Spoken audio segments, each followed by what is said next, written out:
from Weezer. I'll admit it's not even a guilty pleasure at this point. It's my favorite band of all time. So collaborating with him obviously would be cool. Ben Folds, I don't know if I have any Ben Folds fans in the house tonight, but collaborating with Ben Folds would be really great.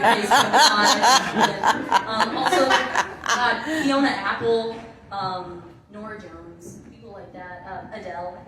Really just like, I know Adele is kind of like, ooh, up there, but like, you know, they're all very cool people. They all have such cool outlooks on life, I think, through their songs. Oh, Kate.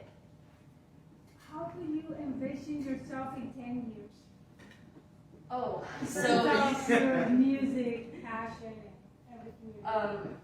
Well, I really hope still going and still writing music, especially at the rate that I have been writing it, and just still saving every little scrap of anything that I write. I kind of make scrapbook songs, but I think in 10 years where I hope to be, and kind of the goal for myself, would definitely be to have graduated a 4-year university for sure.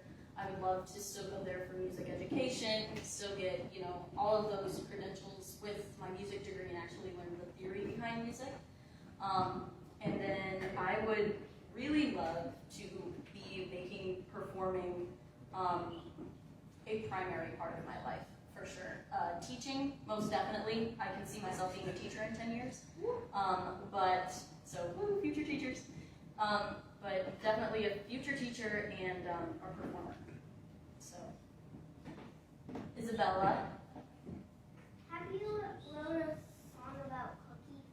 About Cookie? Okay, that's another dog of mine that I definitely need to write a song about.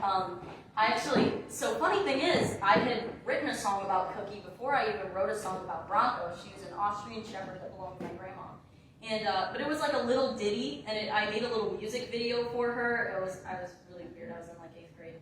And I can sing the song for you right now. It's like 10 seconds. Do it. I was videoing her, so I found that she had a very long neck, and this sounds really weird, yes, but it goes, look at this extended neck of Cookie. She has crusty ears, and she doesn't like her teeth to be touched. Yes, Maddie remembers when I made that video. So, yep, but that's my Cookie song. All right, Eden? Have you ever made a song inspired by something you've seen that live? By what? Have you ever seen something and inspired you to make a song?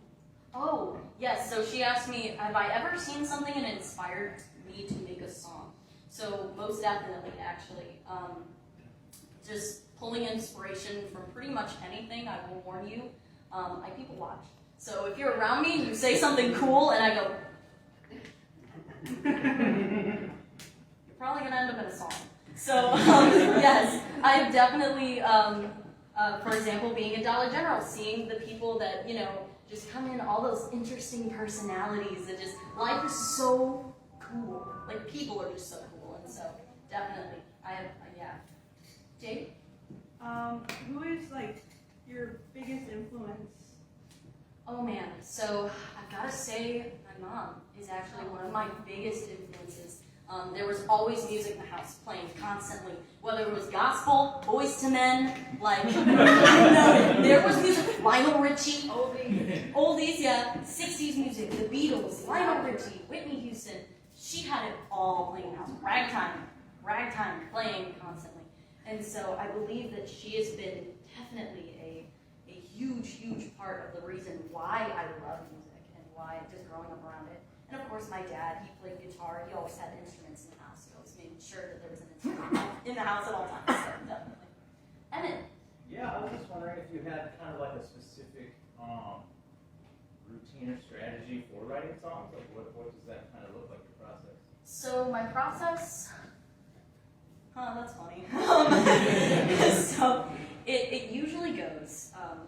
I like Eden said, I see something, it inspires me. I hear something, it inspires me. I watch a TV show. I'll pull from TV shows. I'll pull from music that I listen to, and things that people say. Just kind of the environment around me. I'll pull something usually from that it just sticks out. I can't get it out of my head.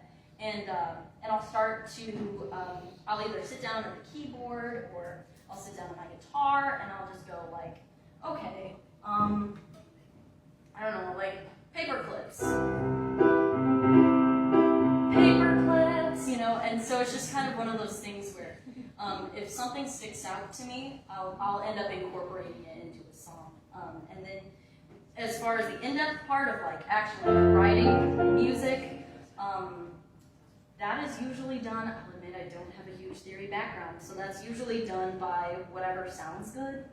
I know it sounds like a weird way of putting it, but something that sounds good to me, something that I pick up like a little lick from somewhere and I go, oh, I want that, I want to put that in my music. So like I say, my songs are quilts. I save every scrap of music that I make, and 6 months down the road, I'll go, I'm going to look at my recordings, I'm feeling kind of dry right now, and I'll go, oh, I wrote that 6 months ago, and then I'll know what to do with it. So they're quilt songs. Oh, go ahead, Greg. What is your favorite instrument that you play? My favorite instrument? Well, I really loved ukulele in 7th grade. That was definitely something that stuck out to me. Jade got me into ukulele, so thank you, Jade, for that, because that was the precursor into guitar for me. It's in my car right now. Nice. So guitar is one of my favorite instruments, but it always goes back to the piano for me, because that's what I grew up with. I love the piano. All right, and I'm so sorry.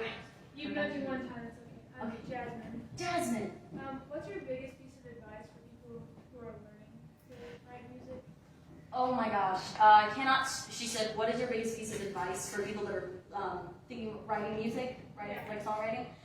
My biggest piece of advice for that is to, like I said earlier, pick up anything that inspires you. Keep an open mind constantly, because this world is so cool. Like, I don't even know how to put it other than this world is so cool that we live in. There is inspiration everywhere as long as you tap into it, I think, is my biggest piece of advice. Keep an open mind, keep open ears. When you're talking to people, listen, get their mannerisms, you know, even like mannerisms can become a song.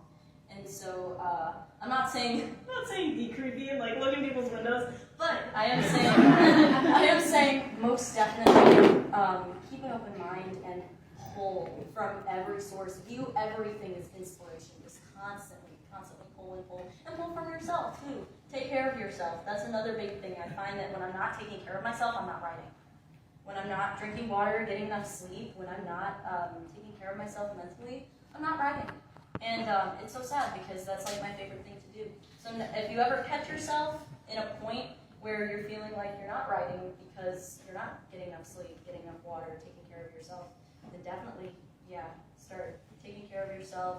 Lean back, take a deep breath,